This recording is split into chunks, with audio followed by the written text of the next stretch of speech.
Un conjunto de síntomas asociados a hallazgos clínicos e imaginológicos pueden darnos la certeza de que un individuo padece cáncer. Sin embargo, para saber el tipo de tumor y plantear el tratamiento correcto, se hace obligatorio que esto pase por las manos del patólogo a través de una biopsia o en algunos casos a través de una citología. Objetivos del video de hoy. Bienvenidos a Oncofast, videos académicos sobre el cáncer. Comencemos. Citología corresponde al estudio de la célula o grupos celulares en el microscopio.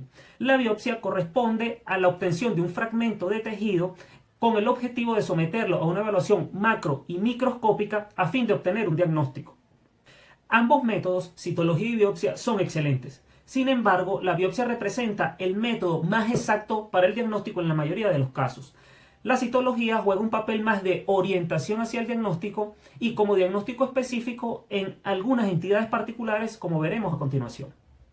De manera general, citología y biopsia persiguen 5 objetivos. El primero es determinar el origen de la enfermedad, lo segundo es determinar su variedad histológica, lo tercero es determinar el comportamiento biológico, lo cuarto sería delimitar la extensión del tumor y lo quinto, la comparación evolutiva de la enfermedad. Entonces, citología es igual a células y está representado en distintos métodos. El primero de ellos es la citología exfoliativa, que el ejemplo más común es la citología cérvico-vaginal o test de Papa Nicolau en la pesquisa del cáncer de cuello uterino. En segundo lugar, tenemos la impronta, que corresponde a un frotis por aposición de una lámina portaobjetos sobre el tejido neoplásico. En tercer lugar, tenemos la raspronta, que no es más que el raspado con un bisturí del tejido neoplásico y el material obtenido es extendido sobre una lámina portaobjeto. Y finalmente tenemos la punción aspiración con aguja fina. La punción aspiración con aguja fina es el método a través del que con una aguja fina conectada a una jeringa de 10 cc se introduce sobre la lesión neoplásica y se retrae el émbolo generando presión negativa, lo que nos permite extraer células o grupos celulares en el caso de que la lesión sea sólida, o también nos permite extraer líquidos. Cuando la punción con aguja fina se realiza sobre lesiones sólidas, el material extraído se puede extender directamente sobre la lámina portaobjetos. Ahora, si el material obtenido es líquido, este debe enviarse a centrifugación para obtener un bloque celular y ahora sí, este material puede extenderse sobre la lámina portaobjetos para ser coloreado y analizado bajo el microscopio. La citología tiene dos funciones básicas. La primera es una función orientadora en aquellos casos de neoplasias sólidas y en la evaluación de linfonodos donde se sospecha enfermedad no metastásica. En relación a su función diagnóstica, tenemos aquellos casos como por ejemplo la evaluación de los nódulos tiroideos, en los casos de la evaluación de linfonodos en los que se sospecha presentan células tumorales de un cáncer primario conocido, y en tercer lugar en la enfermedad o en la recaída de una enfermedad oncológica previa. La gran limitante de la citología es que no nos permite evidenciar el grado o la presencia de invasión o infiltración del tumor primario a los tejidos adyacentes, elemento clave para el cálculo pronóstico y la planificación en el tratamiento del cáncer. Ahora, biopsia es igual a tejidos, lo que es igual a histología, y para nosotros en oncología es igual a histopatología, con eminente función o intención diagnóstica tanto del tumor primario como de la metástasis regional y la metástasis a distancia.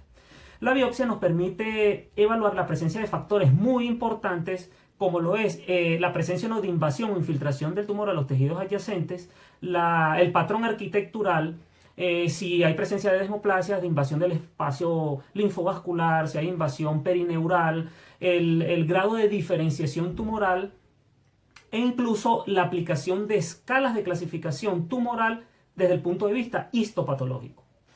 La recomendación es siempre hacer la biopsia menos invasiva, pero que nos permita obtener una cantidad de material suficiente que nos garantice la certeza diagnóstica. En términos generales, las biopsias se dividen en excisionales e incisionales. Con relación a las biopsias excisionales, se refieren a la extirpación total de la lesión con un margen de tejido sano. Sin embargo, estas no son las biopsias más recomendadas en oncología, excepto en situaciones particulares como por ejemplo el estudio de adenopatías donde se plantea enfermedad no metastásica, o cuando es una adenopatía metastásica pero que no se conoce el tumor primario. También se indican en algunas lesiones cutáneas y en eventualidades o patologías específicas como las neoplasias intraepiteliales, por ejemplo la neoplasia intraepitelial cervical o de cuello uterino, que es tratada con una biopsia excisional conocida como cono de cuello uterino. En oncología se realizan tipos de biopsias que permiten llegar a un diagnóstico específico y planificar la cirugía en caso de que ésta esté recomendada.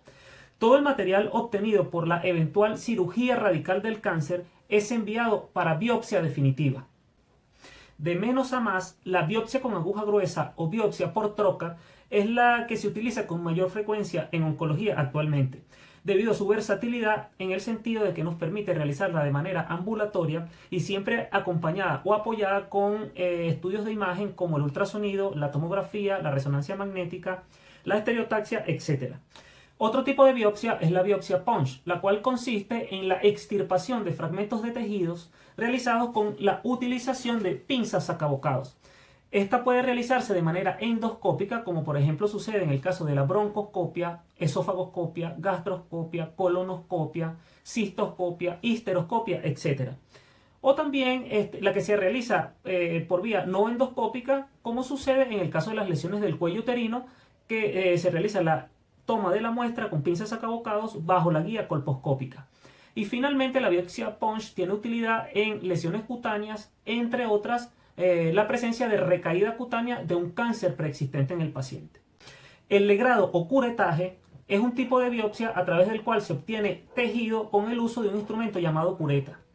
Este tipo de biopsia se realiza, por ejemplo, en el contexto del aborto incompleto, en algunas patologías específicas del hueso y cuando hay sospecha de patología endometrial. Sin embargo, en referencia a esta última, la patología endometrial, actualmente existen cánulas a través de las cuales se puede aspirar tejido endometrial, el cual posteriormente puede ser enviado para su estudio histopatológico. La biopsia incisional, también de uso moderado a poco en oncología, hace referencia a la extirpación con bisturí de una cuña de tejido o de tumor viable.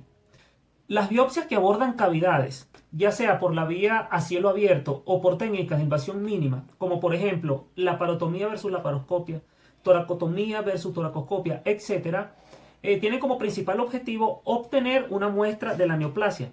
Sin embargo, también tienen un papel estadificador, lo que podría convertirlas en la cirugía definitiva del tratamiento del cáncer de este individuo. Finalmente, cuando un individuo es llevado a cirugía definitiva o cirugía estadificadora, como ocurre, por ejemplo, en las mujeres con tumores de ovario, se puede solicitar un tipo de biopsia conocida como biopsia transoperatoria. Es decir, una biopsia que se realiza durante el acto quirúrgico, que también puede ser llamada como corte congelado, biopsia por congelación o biopsia extemporánea, donde el tejido u órgano extirpado es procesado de manera inmediata por el patólogo con el objetivo de orientar si la neoplasia es benigna o es maligna, lo que juega un rol determinante en la toma de decisiones durante la operación.